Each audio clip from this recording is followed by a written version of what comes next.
Assalamualaikum warahmatullahi wabarakatuh. Selamat datang ya di channel Ponco Tani. Ada yang bertanya mengenai gimana cara pembuatan bibit keringnya atau bibit gulungnya. Nah, ini nanti tak jelasin satu persatu, mulai dari media tanamnya, mulai dari cara ngerendam bibitnya, terus nanti cara nutup di bagian pas waktu kita sudah semai. Tak jelasin satu-satu. Sebelum bibit kita semai, itu bibit kita rendam dulu selama 2 hari 2 malam. Setelah kita rendam, itu kita tiriskan atau enggak kita ungkep selama 1 malam aja Pak Budi. Setelah kita ungkep, baru kita persiapkan media tanamnya. Media tanamnya apa saja yang kita pakai di sini? Salah satunya ada media tanah sungai atau yang bisa kita sering dengar itu tanah latri ataupun tanah ladu ya. Ladon walet itu sama aja. Yang penting kita menggunakan tanah sungai. Kenapa kok pakai tanah sungai, Mas? Satu, tanah sungai itu dia kalau misalkan kena air ataupun kering itu dia langsung ngepiur ya. Jadi nggak keras ataupun nggak gumpal untuk jenis tanahnya seperti itu. Terus setelah kita pakai tanah sungai itu kita ayak dulu sebelum kita taruh di sini di tempat semainya. Kita ayak dulu tanah sungainya. Setelah kita ayak baru kita kasih pupuk dasar. Untuk ketebalan kita untuk jenis media tanahnya itu cuman di 1,5 cm. Jadi 1,5 cm untuk ketebalan tanahnya. Setelah kita udah ngatur di bagian media tanamnya baru kita semai. Nah,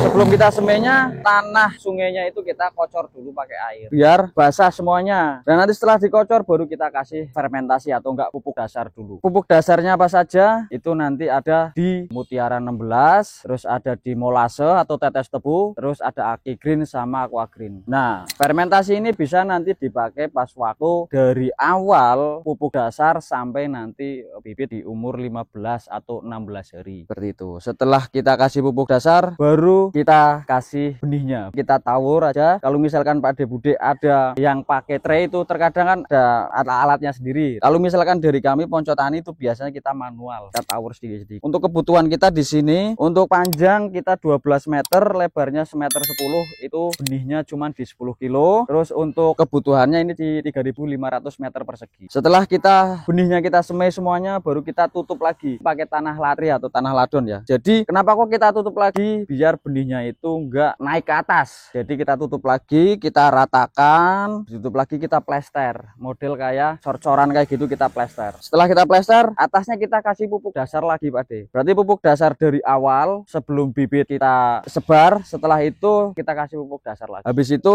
setelah kita semuanya sudah rapi, baru kita tutup. Kita tutupnya biasanya pakai terpal. Nah ini kita tutup pakai terpal itu 3 hari 3 malam. Setelah tutup 3 hari 3 malam, baru kita nanti di hari keempatnya kita buka. Untuk hasilnya nanti pasti berbeda karena nanti udah muncul kecambah-kecambah kecil-kecil yang dari pembibitannya. Kondisi setelah terpal dibuka itu langsung saja kita biasanya langsung dikasih air, kocor air. Pagi-pagi kita buka langsung kocor air, dan nanti sorenya kita kasih pupuk lagi. Pupuknya apa ya? Fermentasi yang tadi saya sebutkan. Ada tetes tebu, ada Mutiara 16, ada Aki Green sama Aqua Green.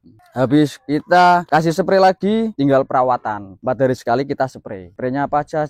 Ya fermentasi yang tadi Pak. Untuk ideal dari bibit kering ini idealnya itu dipakai di umur 14 hari sampai 20 hari. Kalau misalkan Pak Bude mau menggunakan bibit ini yang modelnya tinggi, itu berarti bisa dipakai di umur yang tua atau enggak di umur 25 hari. Untuk kelebihan dari bibit ini itu lebih efisien karena satu, efisien di waktu, efisien di tenaga, apalagi efisien di budget ya. Karena untuk kebutuhan 1 hektar, kalau di kami 1 hektar itu berarti 3 baris ini itu cuman dipotong 1 jam, membutuhkan waktu 1 jam. Untuk orangnya cuma 2 orang, jadi lebih efisien lagi. Di hari ini kita kebetulan lagi ada tamu yang sudah berkunjung ke Ponco Tani. Bagi Pak Bude yang mau berkunjung lokasi kami di Ponco Tani, datang saja. Alamatnya ada di Desa Bodeh, Kecamatan Bodeh, Kabupaten Pemalang. Ini tamu dari mana? Ayo kita satu-satu. Dari mana Pak? Gresik. Gresik. Nah ini ada tamu dari Gresik, belajar semai sama ini ya Pak, bibit sama alat.